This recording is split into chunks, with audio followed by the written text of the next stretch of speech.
Chainlink was one of the best performing coins of 2020, but some say that was just the beginning. Can it 100x from these levels? Today, we explain why Chainlink can outperform Bitcoin and why it's my favorite DeFi coin for 2024.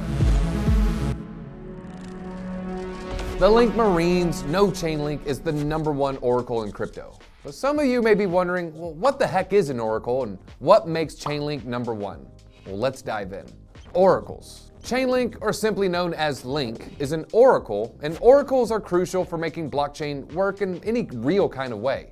They connect crypto to the outside world. Oracles act as messengers that get information that smart contracts need to work properly, because blockchains can't grab this data by themselves. This is how smart contracts update their information. DeFi, or decentralized finance, needs an oracle like Chainlink to ensure that these services have secure and reliable access to real-world data. Data like price changes, interest rates, or market conditions. And Chainlink is by far the most used oracle in this DeFi ecosystem. Every time an application wants to update data, it costs them Link, meaning the more updates, the more Link these protocols then have to buy. Sports betting sites that use crypto need this info as well. If you bet against Jake Paul in the latest fight, the site uses an oracle to update the smart contract to know who wins and who loses. Well, some would say everyone who watched was a loser. And Chainlink is used all over the NFT ecosystem as well. If you want to update any NFT on Ethereum, you're more than likely burning your Link to do so.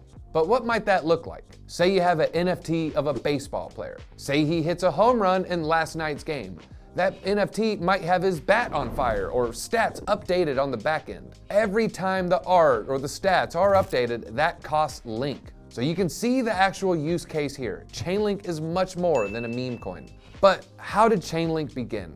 Well, the chain became linked in 2017 when Sergey Nazarov and Steve Ellis bonded over crypto while working on a different project, smartcontract.com. The team initially wanted to build a centralized oracle system. However, Nazarov and Ellis soon realized they did not want one entity making all the decisions and controlling everything. They wanted everyone who participated to have a part in making decisions. Also, a centralized protocol would be vulnerable to attack, vulnerable to manipulation. So instead, they decided to build a decentralized oracle network because according to Sergey Nazarov, decentralization is a security mechanism. But don't just take Sergey's word for it. Look at Chainlink's history. Over the 4 years the protocol has been active, there have been 0 hacks, while moving $8.5 trillion in value. Now, Sergey and Steve saw the potential of smart contracts, but realized that without a link to off-chain or external data, crypto applications would be severely limited. So Chainlink was created to become the bridge or link between blockchains and the data they need from the outside world. They launched an ICO in 2017, and by 2019, the protocol was up and running. Chainlink launched around 20 cents and was relatively flat until the DeFi boom of 2020. As smart contracts got more popular, more and more people saw the potential of oracles. Link started 2020 under $2, and by September of that year, hit $20. Chainlink even hit 3% of the entire crypto market cap. For reference, if Chainlink were 3% of the market today, that would give us an over $80 Chainlink. And I expect the total crypto market cap to triple at least from these levels. So imagine where Link might reach this bull market. So let's explore that. Where will Chainlink end up in price? For us to determine that, we need to go over a little tokenomics. In September 2020, Chainlink had 412 million tokens in circulating supply. You fast forward to today, we have 550 million tokens circulating. That's an increase of almost 140 million tokens to the supply. That means Links need an even higher market cap to reach previous price points.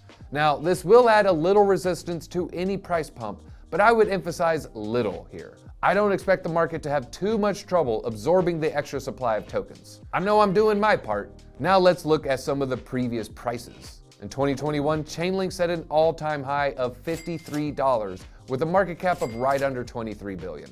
The current market cap is around $8 billion, so this coin has room to run. Now, given the previous all-time high has a somewhat comparable amount of coins, that makes me very bullish for a new all-time high. I feel like the market can easily absorb that extra 125 million tokens. However, I do think as Chainlink gets close to $100 range, a lot of whales will start pulling profits. So I'm looking for my initial exit in the $90-ish range. If it blasts through 100, I wouldn't be surprised to see Chainlink above $200, about a 15x from this level. But I will say, as much as I like this project, 100x is probably a little unlikely. But the real reason I'm bullish is adoption. Chainlink will be necessary as the line between the digital world and the real world is blurred.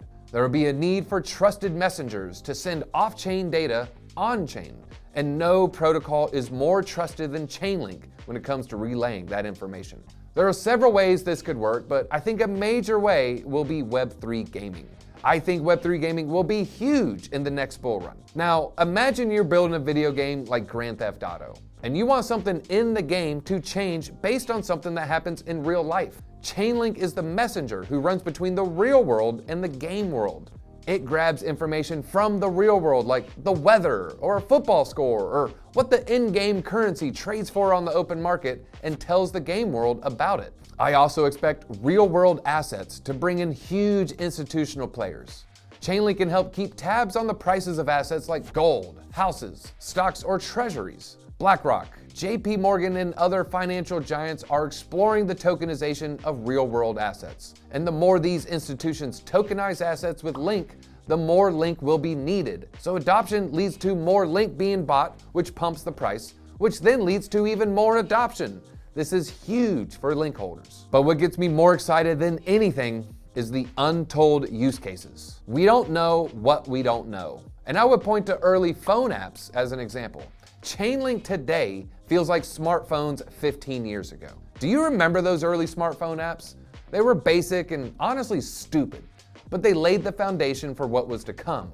One example was the beer app, where tilting your phone made it look like you're drinking a beer. Or the lighter app, so you don't need a lighter at a concert. In fact, at one point, the top iPhone app was iFart. These apps, well, kind of cool, barely scratched the surface of what was possible.